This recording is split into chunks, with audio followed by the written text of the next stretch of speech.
Fala pessoal, tudo bem? É o Vitor. A gente hoje vai começar o Papo Aeronáutico, o nosso podcast aqui na Inova Aero. Estou com o Vicente, ele é fundador e engenheiro, dono da Inova Aero, começando essa incrível iniciativa aí. Então, por favor, Vicente, se presente aí pro pessoal.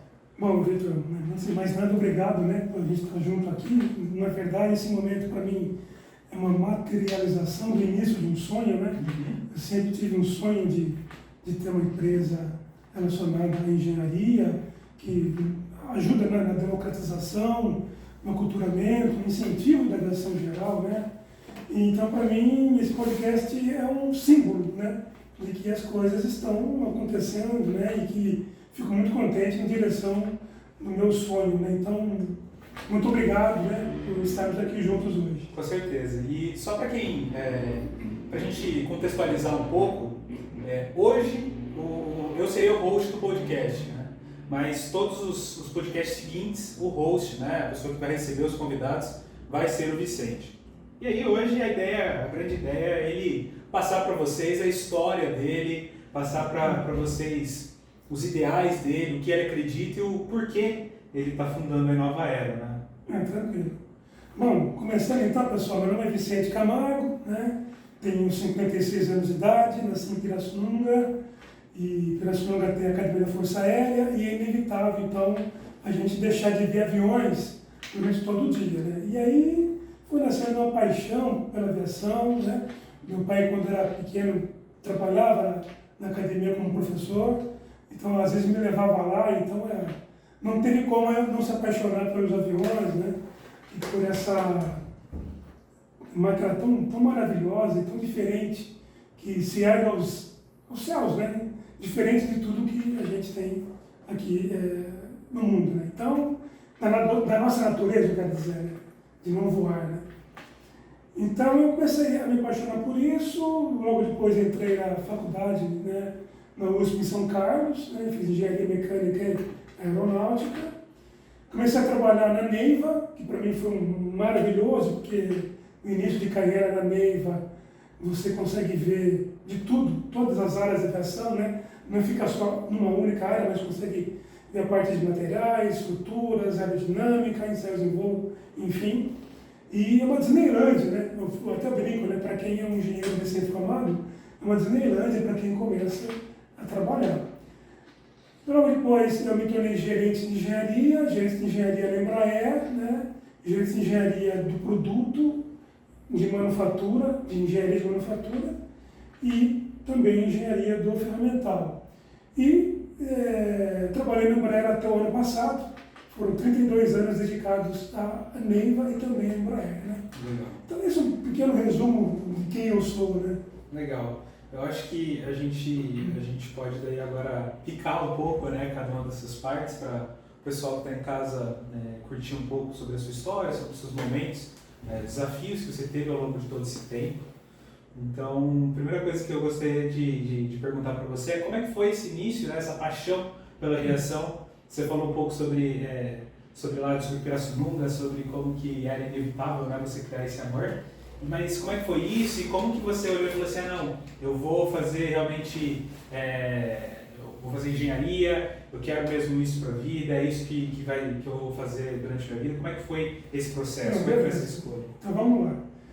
O ambiente, a cidade era favorável, Já existiam vários aviões ali, toda hora se olhava do céu, viu o avião voar. Na época tinha o P-37, que era um jatinho, então chamava mais atenção ainda, E então já tinha esse gosto, Mas o que fez eu realmente escolher a carreira foi muito cedo. Foi em 1976, 77. Tinha 10 anos. 10, 11 anos, E existia uma revista chamada Vroom, que eu me apaixonei pela revista. No pôster dessa revista, vinham alguns aviões da Segunda Guerra Mundial, fotos, Um pôster da Segunda Guerra Mundial. E o primeiro avião que eu fiquei maravilhado, ainda criança, foi o Curtiss P-40, com aquela boca de tubarão, E aí eu comecei a me interessar por aviões da Segunda Guerra. E logo depois descobri que existiam kits de montagem de plástico da Revell na época, com vários tipos de aviões. E aí eu descobri que tinha o Curtiss P40, tinha o Spitfire, tinha o Grumman, né? Eu comecei a ver que tinha variações de modelo para modelo. E comecei a querer tentar entender por que o Spitfire tem uma asa elíptica, por que o Grumman tem uma asa meio afilada, né? A diferença entre eles. A diferença entre eles, por que o motor é radial, o outro não, né? Então eu comecei a tentar pesquisar, naquela época não tinha tanta informação, a gente tinha direito a entrar nas enciclopédias, as barsas da vida, né? E aí dali a gente ia também algumas historinhas que vinham com os kits. A partir daí eu comecei a me interessar, tinha um primo do meu pai, Rio Claro, né, o tio Marcos, que era piloto. E aí eu comecei a conversar com ele que eu gostaria, e o Marcos então me emprestou 2 livros que realmente me fizeram apaixonar de vez, né? Um foi o livro do Pierre Klosterman, né? Ah, sim. O Grande Circo. E o segundo foi A Construção Aeronáutica no Brasil, de 1910 a 1976. Interessante. Então a gente pode falar que o Vicente ele começa essa história de aviação gostando de ir para uma revista, ou seja, para o hábito de leitura também, né? E depois ainda se aprofundando também com os livros. Exato, os livros da época que esse meu tio, chamo de tio, né? Embora seja primo do meu pai, ele me forneceu. E aí eu gostava muito de ir para o Rio Claro, porque a gente conversava sempre com a aviação com ele, né? Ele era instrutor do Aeroclube lá de Rio Claro, né? Então, minha leitura passou a ser avião, histórias relacionadas à aeronáutica, né? E naquela época tinha pouca informação de engenharia em si. Mas, como eu disse, meu pai dava aula na academia. E eu pedia para ele de vez em quando, ver se não tinha lá uma apostila um pouco mais antiga, desativada, que ele poderia trazer para que eu olhasse e começasse a entender um pouquinho de engenharia, né? E foi aí então que ele me trouxe umas 3 ou 4 apostilas que eu guardo com muito carinho até hoje. Que legal. Que eram dos cadetes, né? Nas fases iniciais lá do curso da academia, né? Para eles. Então aí eu comecei a entender o que é sustentação, o que é perfil, de onde vem tudo isso. É interessante, né? A gente para pensar que seu gosto, essa vontade de aprender, né, veio por conta de apostilas antigas, né, que nem provavelmente não estavam nem mais atualizadas, né? Não era bem atualizado, mas para quem não conhecia muita coisa, era uma maravilha para quem queria aprender, né? E aí, para bater o martelo, né, eu fiz meu primeiro voo, né? Até esse momento eu gostava, lia, Nunca tinha voado. Nunca tinha voado. Eu falei, pô, mas será que voar é legal, afinal, né? Então, um belo dia de 1981, no Aeroclube de Pirassununga, que eu tenho um carinho muito grande, né? Foi feito um voo no Cessna 172 deles, né? E eu fui na frente, né? Eu lembro que eu fui na frente, no copiloto, né? E meu pai e meu irmão atrás, e a gente voou pelo céu de Pirassununga ali, cruzamos com Paulistinha no voo, eu achei maravilhoso, né? E ali você tinha certeza? certeza? E aí tinha certeza, né? E era só estudar durante 3 anos, fazer vestibular e entrar na carreira de engenharia aeronáutica na USP, né? Como é que foi? Como é que foi esse início na USP? Sair de casa e buscar... Eu tive o privilégio de morar com uma avó minha que já morava em São Carlos. Eu já conhecia um pouco a USP e visitava bastante o Aeroclube de São Carlos esses finais de semana. Então eu conheci um pouquinho do Tuca, né, que era o avião que a USP tinha construído, e aquilo lá me encantou. Então praticamente estava para mim bem claro que teria que ser a USP em São Carlos. Então eu fiquei muito na casa da minha avó, e da minha tia, né, que me dá muito apoio no início, né? E o início da faculdade de engenharia é um início difícil, porque você já acha que vai querer ver as principais matérias da aeronáutica já no primeiro ano. Mas naquela época... Aí começa a ver cálculo, geometria analítica, e aí isso vai, né? Mas cadê a aerodinâmica? Cadê a estabilidade? Cadê os ensaios em voo, projetos? E aí isso só começou no 3º ano, né? A acontecer mesmo no primeiro semestre do 3º ano. E aí realmente eu ficava deslumbrado nas aulas, né? E estudava muito, né? Porque eu gostava demais, né? Legal. E foi assim até o 5º ano, me formei, e aí apareceu a oportunidade de trabalhar aqui em Botucatu na Neiva, né? Eu vim para cá e aí foram 32 anos. Você tinha quantos anos quando você veio para a Neiva? Eu tinha 23, foi em 1990, tinha 23 anos. Foi dia 17 de setembro, 17 de setembro de 1990. Nossa, a data Pois é, isso a gente não esquece, né? Que legal. E foram 32 anos aí entre Lembra e Embraer, né? E a gente fez coisas bacanas, né? Eu trabalhei principalmente no início com modificações de melhoria contínua dos aviões, né? A gente aqui montava alguns aviões da Piper, sob licença, e o Ipanema, né? E quando eu entrei, existiu a necessidade da gente nacionalizar os aviões da Piper, ou seja, trazer para os suprimentos nossos, as cadeias de suprimentos, uma independência com relação a Piper nos fornecer as partes e a gente também poder fabricar algumas peças dentro da própria Neva, na tecnologia que já existia na época. Então você já entrou com esse desafio. Exato, né? Então foi muito legal também por isso, né? Então eu aprendi muito sobre materiais, sobre produção aeronáutica, né? Sobre cálculo estrutural, né? E tinha o Ipanema, que era desenvolvimento puro na época, né? E aí a gente conseguiu melhorar o Ipanema na condição que ele estava sendo produzido, mexer em projetos, né? Melhoria contínua. Aí lançamos o Ipanema 2000, né? Que é o Ipanema com inlet, hélice tripar. Em 2004 a gente conseguiu lançar, né? Eu como na frente de uma equipe, né? O Ipanema a etanol. Em 2004 a gente homologou o Ipanema etanol. E em 2005 o avião, né? Primeiro você tem que homologar o motor, né? O motor funciona bem, o motor não tem problema, o motor ele não quebra fácil, não corrói, né? Não detona. E aí a adaptação do avião para o motor, que são todas as mangueiras, tem o combustível inteiro, para mostrar também que não existe uma corrosão, para depois ter o todo homologado. Então acho que é legal a gente explicar um pouco para o pessoal, né, como que foi essa adaptação, porque você pega um motor que é de fora, né, do país, e aí aqui no Brasil a gente conhece muito bem o motor a álcool, né? Agora os outros países eles não utilizam o motor a álcool. E aí você de repente trazer isso, né, para ter essa nacionalização, como é que foi isso, os desafios, adaptar esse motor que vem de fora para o álcool? Olha, a gente já sabia que funcionava, porque na década de 80 o CTA desenvolveu muito a parte de motores aeronáuticos com relação a etanol. Principalmente esse do Ipanema foi testado no CTA. Então, uma parte do trabalho foi vinculada a gente resgatar o que eles tinham no passado e a gente, então, adaptar para o Ipanema e finalizar. Não foi fácil. Apesar de eles terem começado, existia um caminho muito grande para a certificação.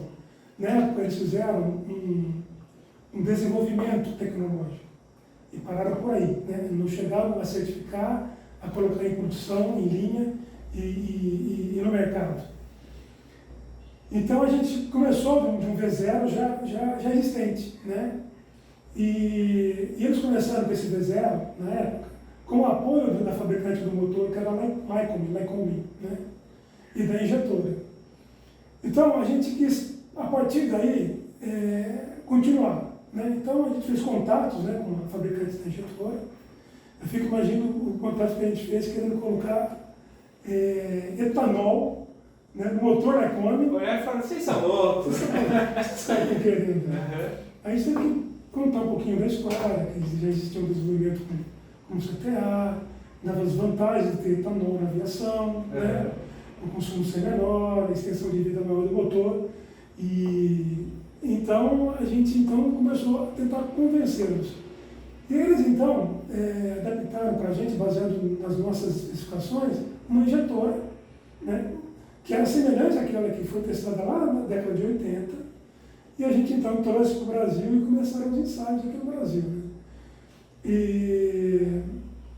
E aí a gente fez vários ensaios em dinamômetro, né?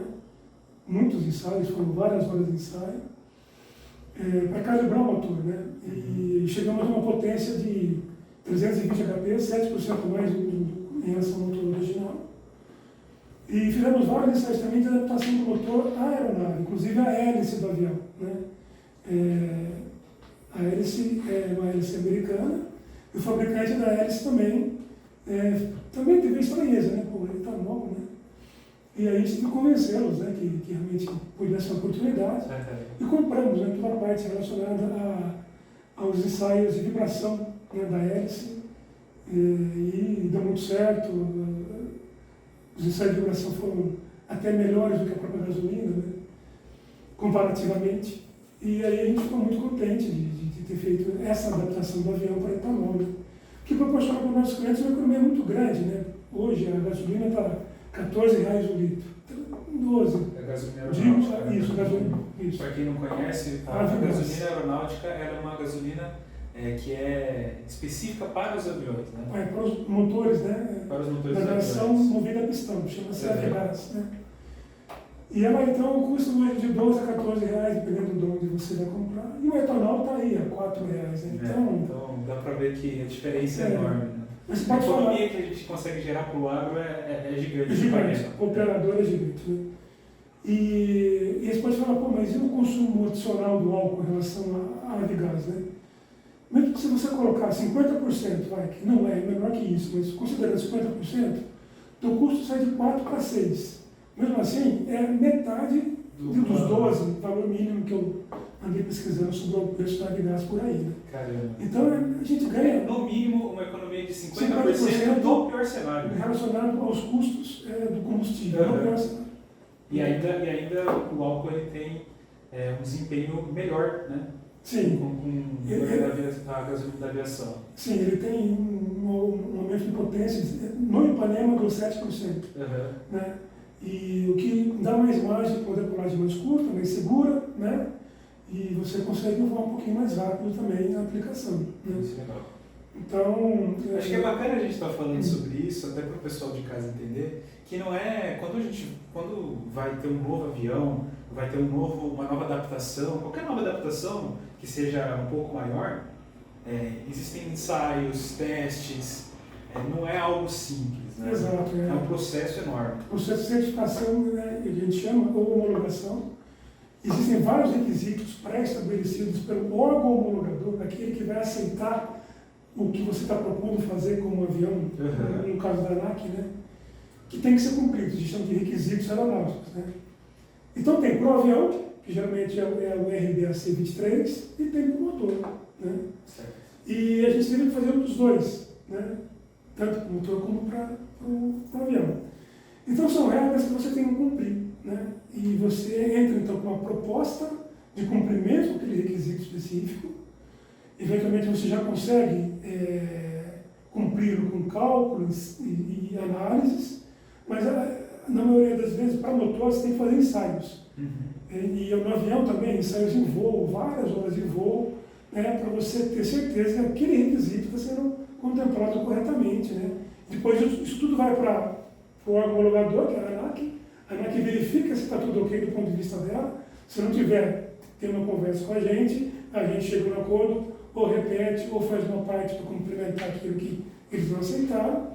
E no final das contas você ganha o certificado de homologação de tipo, que é para o motor, né? Seria, no nosso caso, como é motor externo, seria um certificado de homologação suplementar de tipo, uma vez que o certificado de tipo é americano, e para nós é o certificado de tipo do Ipanema, a etanol. Né? É isso. Mas também você tem razão, é um processo grande, minucioso e também muito interessante do ponto de vista de você ter requisitos que eles zelam, né, pela segurança de voo também. Acho que isso é o grande motivo, né? Exato. Toda essa burocracia, né? Que a gente Entre aspas, né? A gente pode falar que é uma burocracia que pode ser um pouco chato, pode às vezes ser um pouco complicado de você estar conseguindo ter essas adaptações sendo feitas no avião, mas isso tudo é para prezar pela saúde dos pilotos, das pessoas que compram a aeronave. Pela segurança de voo, realmente, para não acontecer nenhum acidente com quem está voando e com quem está em terra. Né? Essa é a ideia dos requisitos por trás dos requisitos. Tanto é que esses requisitos, de tempos em tempos, eles são atualizados, baseados em aprendizados, né, que acontecem problemas, né, que acontecem em vários lugares, em vários fabricantes no mundo inteiro. Né? Isso é contemplado quando é pertinente, né? Você colocar baseado num acidente, num incidente, ou uma dificuldade em serviço, isso é contemplado também dentro dos requisitos. Então, o requisito é dinâmico, né? A gente teve essa dificuldade. O Ipanema estava na emenda 8, esse requisito. Nós tivemos que colocar uma emenda futura, né? Muito, muito acima. Então, muitos requisitos que a gente teve que cumprir foram adicionais àqueles inicialmente do Ipanema, quando ele estava na emenda 8. Né? Caramba. Deve ter dado um trabalhão. Foi um trabalho bastante grande. E isso que a gente comentou até agora foi até 2006. Em 2005 foi o lançamento do avião. Curiosamente, a gente conseguiu lançar o primeiro Ipanema Etanol no avião 1000. Né? Que legal. O avião 1000, exatamente 1000. Bem simbólico. Bem simbólico, né? E aí tem mais de 600 aviões já voando, ou até mais, né? Sejam novos de fábrica ou adaptados para conversão, que nós também, né, na época, geramos um kit de adaptação para o mercado, né? Os aviões já existentes, a Avidas, a gasolina de aviação. Legal. E aí depois de 2006, depois do lançamento do Ipanema, como é que foi? Aí eu acho que a gente trabalhou em melhorias contínuas no avião, né? E outro lançamento interessante foi em 2015, que foi o M203, né? O Ipanema 203, né? A ideia era a gente fazer um Ipanema muito mais produtivo do ponto de vista para o operador, né? E a gente buscou, então, dentro desse conceito de produtividade, quais eram as variáveis que compunham essa produtividade. E uma variável que compôs essa produtividade era o tamanho da barra aerofólica, né? A que mais pesava nas todas as variáveis para a produtividade. Só que para a gente aumentar a barra aerofólica, a gente ia obrigatoriamente aumentar a envergadura da asa. Porque o efeito de vórtice de ponta de asa consumiria só, se a gente só aumentasse a barra de pulverização. Então a gente foi obrigado a aumentar a envergadura da asa. Né? E aí a gente aumentou a envergadura da asa, a gente pode aumentar a barra de pulverização, só que quando você aumenta a envergadura da asa, você começa a ter outros impactos. Né? Se o profundor está dimensionado por aquela envergadura, o leme de direção está dimensionado, né? Tem margem com relação ao projeto original, então a gente começou a adaptar e refazer esses cálculos todos em análise, né? Ele já acabou mudando a empenagem horizontal, né? Que é a asinha traseira, e a empenagem vertical, que é o leme, e a deriva, que é aquela asinha na vertical, inteira do avião. E também por requisito de mercado, o pessoal entendeu que um hopper com uma capacidade para produtos sólidos seria interessante. Então a gente aumentou um pouquinho o hopper, né, para a capacidade de sólidos. Para quem não é do ramo, o que é o hopper? É verdade. O hopper é o tanque de produtos onde você coloca ali o defensivo agrícola, seja ele pó, seja ele líquido. Né? A gente chama de hopper, né, na aviação agrícola. Então é um tanque de produtos que vai ali na frente da cabine, entre a cabine do piloto e o motor, né? E fica ali esse tanque de produtos. A gente aumentou um pouquinho o volume dele para levar mais sólidos, né? Também ajudou na produtividade dos sólidos. E aí a gente teve praticamente que mudar muito o avião, né? A gente teve que colocar nova empenagem, novo leme, nova deriva, nova asa. A gente teve que mexer um pouco no dielo da asa, porque o avião estava muito estável para fazer a manobra com 7 graus. A gente imaginou, na verdade, que a asa já era grande com 7 graus. Imagina manter essa asa grande com 7 graus. Então a gente diminuiu para 5 para melhorar a manobrabilidade, né, no avião. No motor a gente manteve o sucesso do etanol e colocou, junto com a fabricante da hélice, nós desenvolvemos a melhor hélice para essa aeronave, para a missão dessa aeronave. Né? Então, essa melhor hélice para a missão dessa aeronave é uma hélice com maior diâmetro, né, do que existia para o 202, e outras características de perfil, e nos levaram a ter um ganho de 5% de potência, principalmente na parte da decolagem do avião, onde a aceleração começa. Né? Não se sente mais o arranque, vamos chamar assim, na decolagem. Né? Isso ajudou muito, né? Também na segurança do piloto, tirar o avião antes do chão, né? Decolar o avião antes. Né?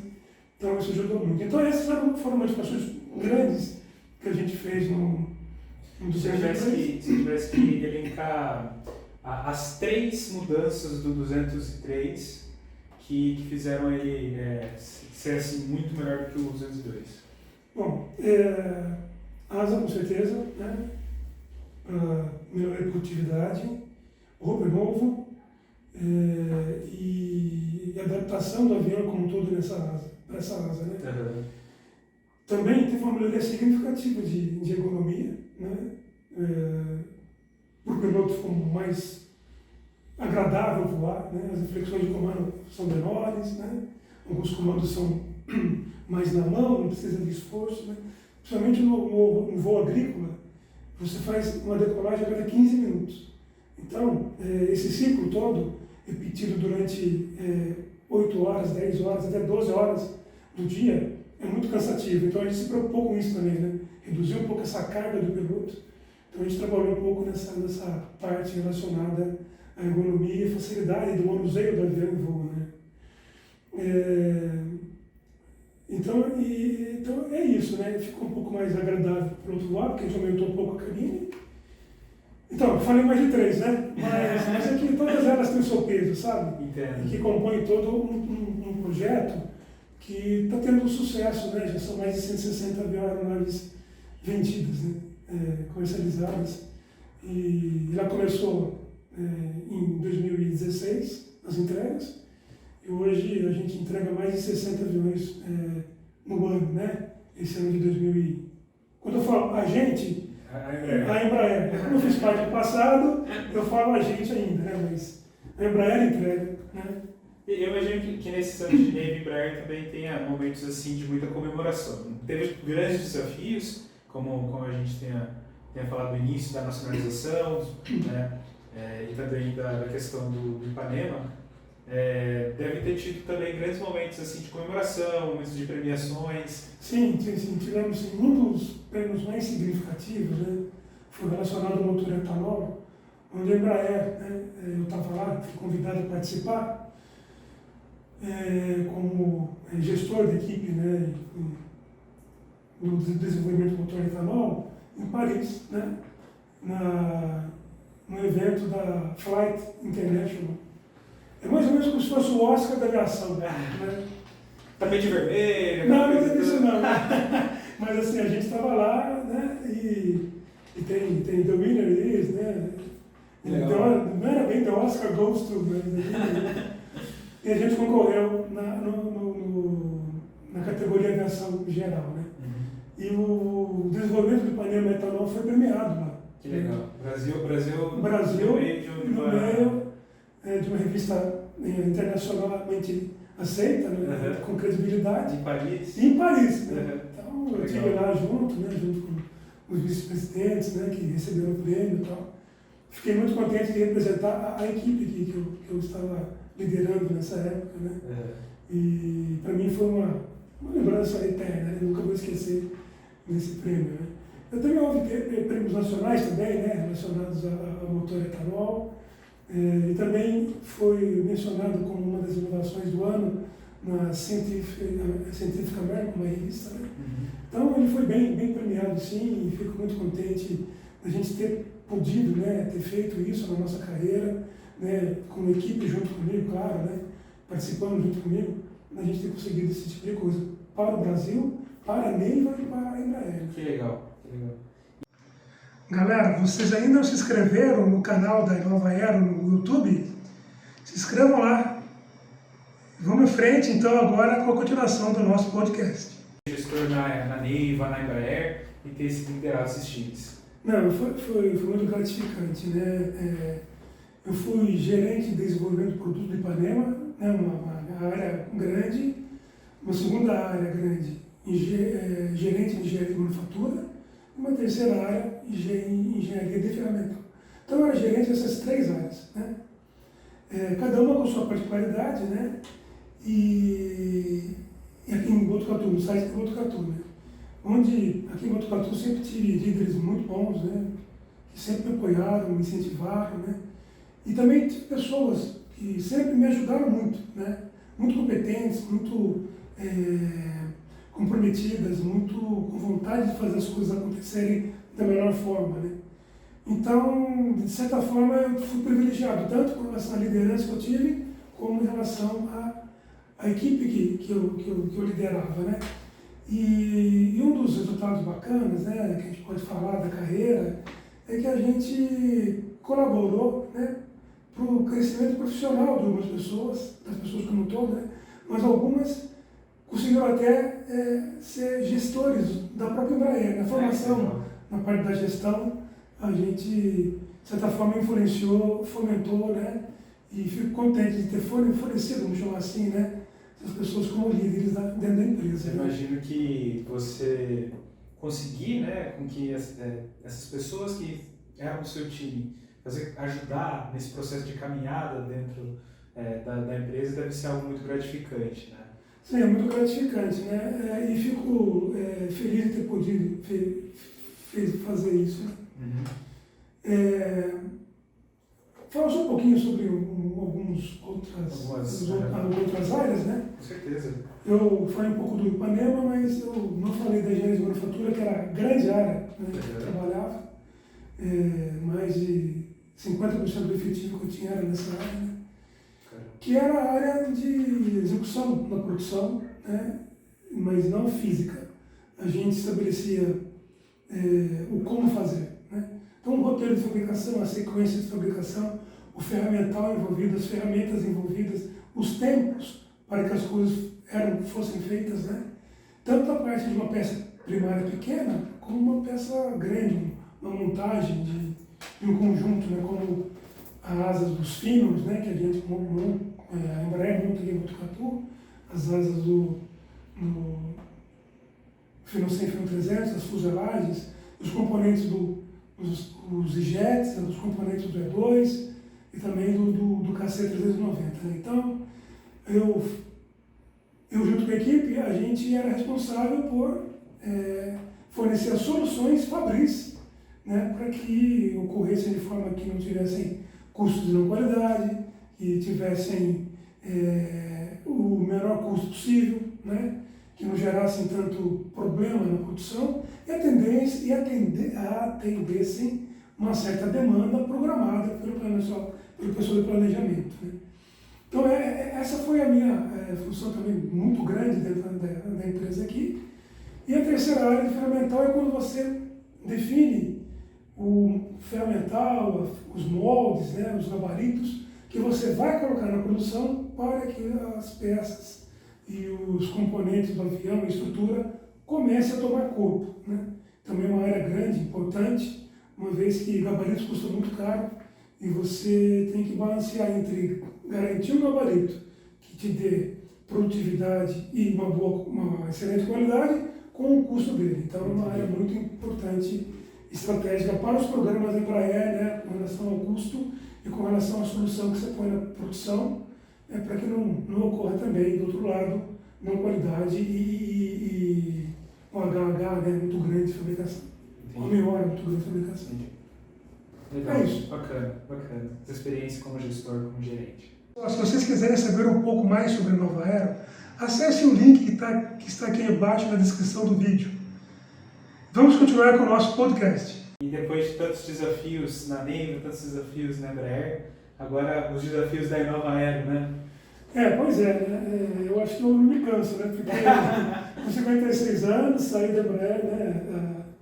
Uma excelente empresa, o que eu falei, a Embraer vai estar sempre no meu coração, né? Uma excelente empresa para trabalhar, fenomenal, né? Eu costumo falar que a Embraer é um orgulho para o país, né?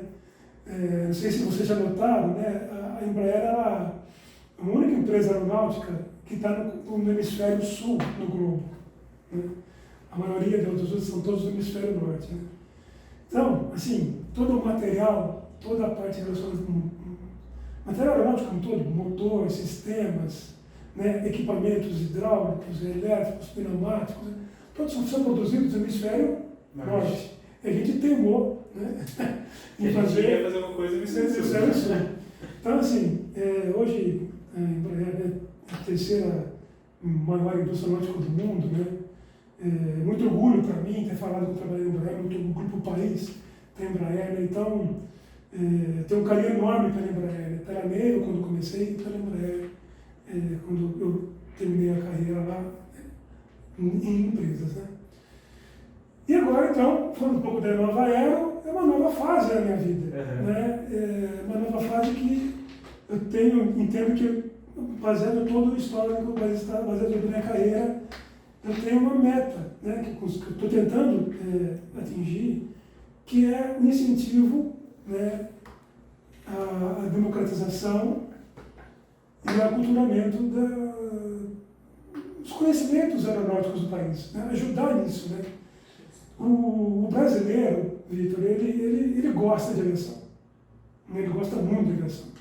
A gente vê isso, por exemplo, vamos pegar a Pirassununga de novo, né, como referência. Pirassununga, lá, a academia tem um domingo aéreo, né, um dia, geralmente em agosto, que abre para visitação. Conversando com um ex-major da Força Aérea, que coordenou isso no passado, ele me disse: Vicente, entram 40, 45 mil pessoas naquele domingo na academia. Se você considera que Pirassununga tem 80 mil pessoas, metade das pessoas já está na academia. E vem muita gente de fora. Com certeza. A grande maioria, é gente de fora. E eles abrem as inscrições um tempo antes, e se você não se inscrever para entrar lá, você fica fora, não vai. Então veja bem. Fecha o portão que nem o Enem. Exatamente. Então veja bem, é uma paixão. Né? A aeronáutica, ela, vamos dizer assim, ela agrada um público grande, né? Um público que quer falar sobre avião, que quer ver avião, E isso eu não consigo entender algumas vezes, por que isso não materializa em mais pilotos, em mais aviões, em mais empresas que produzem avião, em mais companhias aéreas, eventualmente, né? Porque se a gente parar para pensar mesmo, o Brasil ele possui uma cultura aeronáutica muito forte, mas ainda a gente tem uma certa elitização do assunto, das aeronaves, dos preços das aeronaves, do preço de você se virar piloto, né? Então, com toda essa cultura, acho que aqui na América Latina, acredito que o Brasil seja o país que tem a maior frota, tem o maior incentivo, a maior cultura aeronáutica aqui nesse hemisfério, né? E também na América Latina. E por que né, a gente não consegue democratizar um pouco mais? Né? Essa é a ideia, né? Democratizar, fazer um aculturamento, né? Incentivar, né? Essa é a ideia da Nova Aero, que ela basicamente tem 3 grandes áreas de atuação. A primeira é essa aí, né? Que eu chamo de educação, né? E entretenimento, com assuntos relacionados à aviação. Uma segunda, que para mim faz sentido trazer alguns produtos, ser representante técnico comercial, alguns produtos que façam sentido nessa linha. Custo mais baixo, né? Mas que agreguem valor para quem vai utilizar. Né? Custo mais baixo, mais fácil de manter, mais fácil de você conseguir entender o equipamento, como ele funciona. Né? Aí passa até pelo etanol, né? A gente está desenvolvendo, trabalhando um pouquinho para ver se a gente consegue colocar um pouco mais de etanol na aviação. Né? E então são produtos e representação técnica que façam sentido para a aviação geral, que agregam valor tanto para a experimental como para a aviação homologada. Né? Então vai ajudar também nessa missão. Nessa missão toda, né? Essa visão, a gente tentar ajudar na democratização e também no incentivo, né, na aviação. E o terceiro ponto, que com todo o conhecimento que eu tenho, seria a gente ajudar também, né, na parte de engenharia aeronáutica, então, prestação de serviços, né, na parte de engenharia aeronáutica, e eventualmente consultoria aeronáutica também, que a gente poderia trabalhar. Então, são essas 3 grandes áreas, né, que a Inova Aero está querendo implantar e vamos ver se a gente consegue realmente o objetivo maior de ajudar na democratização, né, da aviação. Que legal. E acho que bastante gente em casa deve estar se perguntando, nossa, mas por que o Inova Aero tem 2 N's?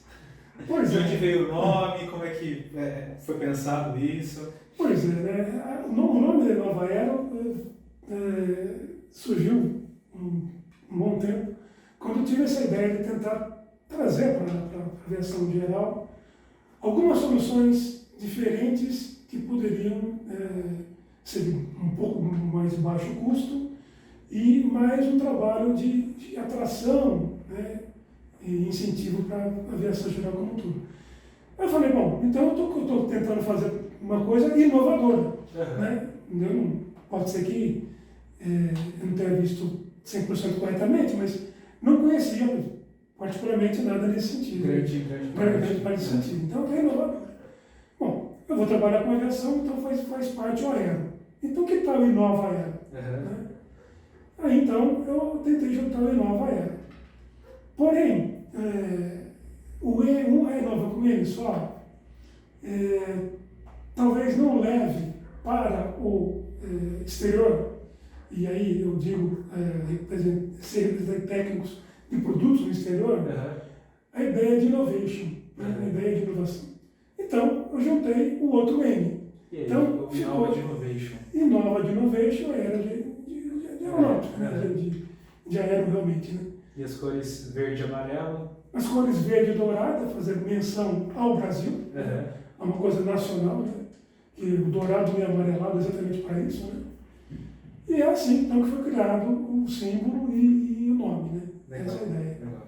E se você pudesse passar uma mensagem, né, para quem tá vendo a gente, o que você gostaria de falar da Inova Aero? Se você pudesse assim, falar um trechinho pequeno, falar a Inova Aero ela vai fazer isso, ela vai conseguir atingir isso, né? O que você poderia falar assim? Olha, a Inova Aero tem como missão a gente realmente ajudar a democratizar a aviação no Brasil, né?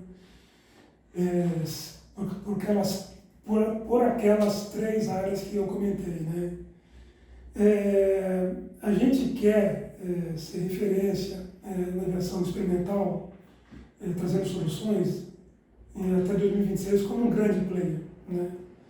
Mas não é um grande player só por um valor financeiro, mas um grande player sendo reconhecido pela comunidade da aviação experimental e da aviação geral, né? Como aquilo que agrega valor, como aquilo que vai no sentido da gente proporcionar a outras pessoas, né, a entrada na aviação.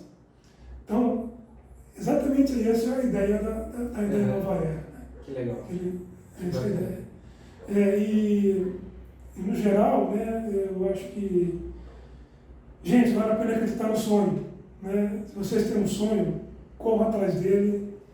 E eu tive esse sonho quando era pequeno, como a gente comentou, consegui trabalhar na melhor empresa aeronáutica do país, consegui fazer coisas bacanas lá dentro, e agora eu tenho um outro sonho começando, que é a Inova. Então, corra atrás, se dedique, coloque uma meta para vocês, coloque um planejamento anual de como chegar nessa meta e corra atrás dela, que vale a pena. Né? A satisfação é enorme. Né? Então, colocarei isso para o pessoal, tá? Que legal, que bacana, bonito pra caramba essa sua mensagem.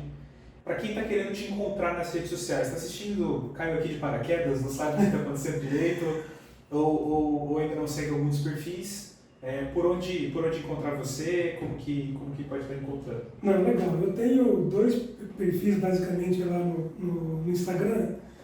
Um deles é o @engeaerovicente, tudo junto, engeaerovicente, e também eu já tenho o perfil da Inova, então Inova Aero, só que com 2 N's, né? Inova Aero tudo junto, tá? Legal. E a gente vai estar postando coisas bacanas lá. Bacana demais. A gente vai estar deixando então no link da descrição. Se você estiver vendo por um computador ou pelo celular, você vai poder estar acessando aqui embaixo os perfis do Instagram. E é isso, queria agradecer. Eu que agradeço, muito obrigado, né? Fico muito feliz de estar aqui com você, como eu falei. E vamos em frente, fazer essa Inova decolar. Legal, obrigado pessoal. Primeiro Papo Aeronáutico aqui com o Vicente, finalizado. Um abraço a todos. Abraço pessoal, muito obrigado.